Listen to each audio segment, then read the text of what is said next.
mivoatra dia mivoatra tokoa ny endrika amin'ny von'ny fandraisana ireo fahitalavitra avy any ivelany eto amintsika ary dia ny mpanjifa no mahasotombony amin'izany misy ny hetsika ataon'ny Canal Plus Madagascar amin'izao fotoana izao dia ny antsoina hoe caravane entina indrindra ampahafantarana ny mikasika ireo tombontsoa azo avy amin'ity Canal Plus ity hoarantsika izy efa ampahafantarana izay miaraka amin'ny Jean Mirambelson.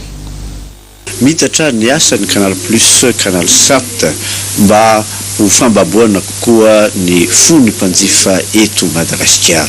Voaporofona ny amin'izay tato ato. Ny zavatra hita amin'ny Canal Plus Canal Sat fait son cinéma moa zany dia caravane izy io, caravane zany hoe entina camion mobile, ao ny prospection zany hoe prospection miaraka amin'ny animatrice de vente, ao ny zany hoe mampiseho an'ny offre ny Canal Sat zany ao anatina prospection, ao koa ny fidélisation an'ireo izay efa abonné.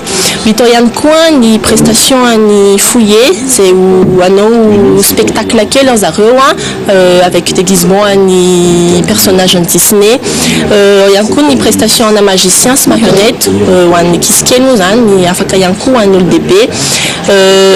Ny amahanana izy moa zany ny ankoatran'ny hoe animation podium zay fisarana lohan'ny Canal Sat isy ny projection ana film sy animation amin'ny ariva. Tsy ianonao tsy akory ny Canal Sat fa mbola anohy ny ezaka efa natombony.